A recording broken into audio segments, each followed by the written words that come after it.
Have you noticed a home sitting in the under contract status? Then a few days later, it goes back on the market for sale? Well, on this video, I'm going to tell you why that happens. And I've also got some tips at how you can benefit from this situation. So let's get after it right now.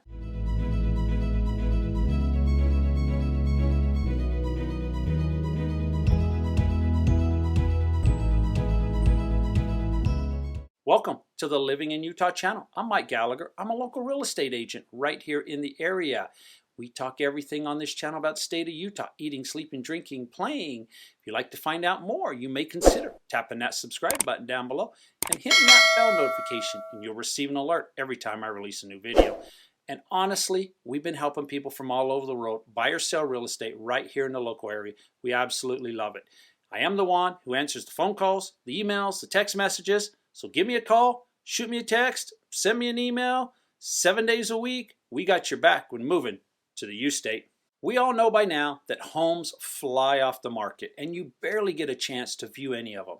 But sometimes a home will go back on the market 3, 10, 14, 21 days later after it went under contract. So what's the deal with that? Well, it's actually a really important thing to understand, especially if you're shopping for a home from another state. And every state has different real estate contracts and different real estate laws. So I want to explain what is happening with the Utah real estate contracts so you get an understanding of why sometimes houses pop back on the market. So let's go over briefly a section of the real estate purchase contract that we use here in Utah. It's very important to this particular topic. But don't worry, I'm not going to bore you with the whole contract. Just Section 8, the buyer's condition of purchase. So as we get started on the buyer's conditions of purchase, Section 8.1, due diligent condition. Some people refer to this as inspections. It's a little bit easier to remember. So the contract is either subject to your due diligence period or it is not. You have the choice. But it really gets interesting when you get into Section A, due diligence items. And the first sentence, one of the most important ones. Buyer's due diligence shall consist of buyer's review and approval of the contents of the seller disclosures. Seller disclosures. So this is a form. Once you go under contract, I try to have the seller fill this out within a day or two of going under contract.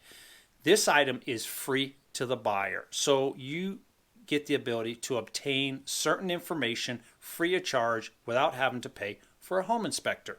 Some of those items, this document is 7 pages long. Some of those items would be, how long have they lived in the home? Was it ever a rental? Condition of the roof. Have you had any heating or cooling problems?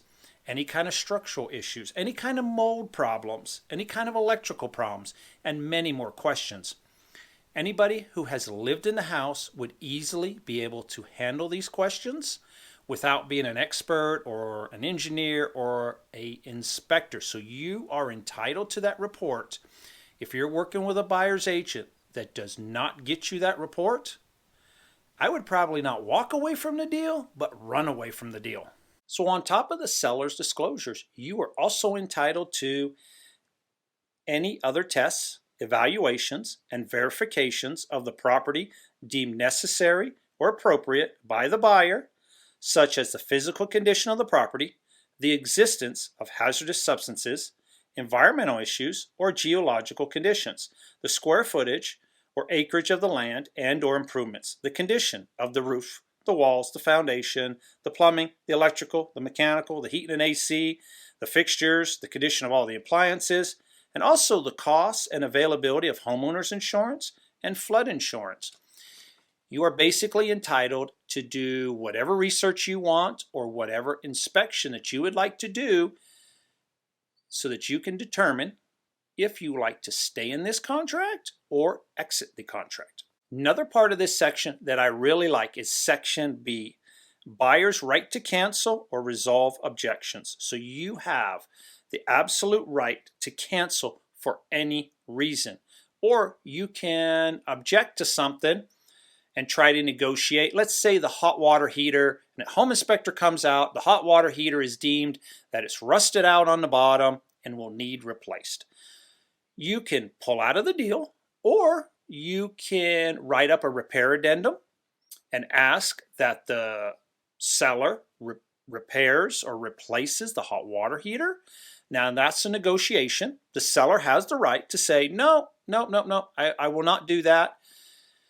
And if they decide not to do that, you can pull out of the deal if you would like, or you could fix it yourself. But you are entitled to pull out of the contract for any reason, and I mean any reason. You do not have to find something wrong with the home, or you do not have to prove to the seller that something is wrong with the home. So it's not an argument between the two parties. If you do not feel comfortable with anything, any report, any research that you do, then you have the right to pull out of that contract. And that includes too, let's just say for instance, you go to work the next day and you say, I'm interested in buying XYZ home. And someone at work goes, oh, you know what, that home right there, the reason they're selling it is because they cannot get along with the neighbor. And if you do not feel comfortable with that situation, you can pull out of the contract during your due diligence period. So I'm sure you're thinking that most sellers want this waived or as short as possible, and you're absolutely right. Most sellers would love to sell a home with no due diligence period. So how important though is this in our current market? It is very important. Many buyers in Utah right now are out of state and they're buying virtually. Let's say they win the house and they have an inspection period of say 7 to 10 days. Well, they may decide to hop on a plane or drive, come view the home, view the inspection report if they decide to have a home inspector go out to the home. Let's say on day 4, there's something that they don't like. They're just not happy with the home and they want to pull out of the contract. Well, they get to pull out of that contract and they will receive their earnest money back. Now, if you are a buyer, you are out a little bit of money. If you had to drive here, got a little bit of gas money, maybe a hotel. If you flew out, then you have the cost of a plane ticket. So it does cost you a little bit of money. But once you back out of the deal, the house goes back on the market. This is one example of how a home can go from under contract to for sale again. I have another example for you. Let's say a buyer finds a house. They negotiate the contract. They end up being the winning bidder. It's now their home. It is changed from active to under contract. And they choose an inspection period of say 7, 10, 14 days. They do a home inspection. Everything is okay. The home is in great shape. Well, guess what happens sometimes? The very next day, their dream home pops up. They call me on the phone. Mike, this is the home that we really, really want. So they cancel the contract. That home goes from under contract to for sale. Now in this situation, the buyer is out a little bit of money. They had to pay the price of the home inspection, but they get their dream home. And you can imagine that the seller is probably not happy, but these are just 2 examples of what we are seeing every day in Utah. In this market, buyers are having to make quick decisions, and some buyers are getting a little bit carried away. They may offer on not just one home, but multiple homes, but they know they have the safety net of the due diligence period to get out of the contract if they need to. Now we do have people who cancel due to inspection issues. Therefore, the option to pull out of a contract is the single biggest reason that homes are going from the under contract to for sale again. After all, the market is tilted toward the seller side, and it's been that way for quite a while. But the due diligence period is a downside for most sellers. As a buyer, how do you use this to your advantage? I've got some tips for you. The first tip, if you really love a house and you are not the winning bidder, don't be afraid to ask for a backup offer, and not a verbal backup offer. You need a fully negotiated signed contract. Then if something happens to the primary offer, you will just slide right in without the home ever hitting the market again. This is one of my favorite tools to use in this hot market. But I need you to be realistic about this. Not every seller is going to want a backup offer. The seller may want to relist the home on the open market if the primary offer falls through. And some agents and some sellers are not keen on negotiating and signing another contract.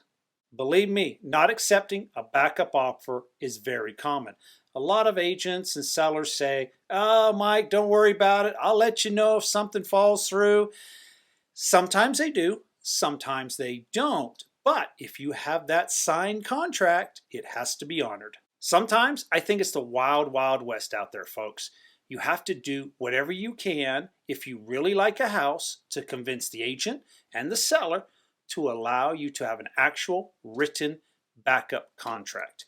There's one other advantage of a backup contract. It costs you nothing, $0, zero, free. Your earnest money will be due when you become the primary contract. Tip number 2, if you can't see a home in person, have a video tour done. Some people wonder, Mike, what do you do every day? Most of my day is spent doing video tours. Got my trusty GoPro. Usually have a microphone coming off of here. I make an appointment at a listing and I go and I videotape the home, about a 10 to 15 minute raw video, as if you were actually walking in the home. From the time I walk in the front door, every single room, try to open cupboards, basements, the condition of the carpet, the condition of the walls. I try to look for some of the negatives. If I open a door and there's a hole in the door, then I will videotape that.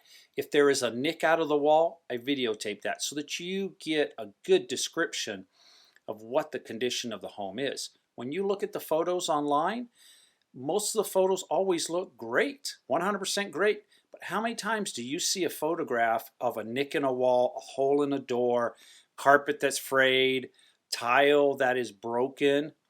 So if you can, get a video tour done of the home that you are looking at. Tip number 3, don't assume that a home that has been under contract for a long length of time won't go back on the market. Homes can also fall out of contract for financing issues. Let me tell you about one of my favorite deals I had last year. We were in a neighborhood looking at home A. Wasn't quite the perfect home for my clients. We're driving away on another street and we saw a home with a real estate sign out front. Clients really loved the home. I said, well, let me look it up and find out what's going on.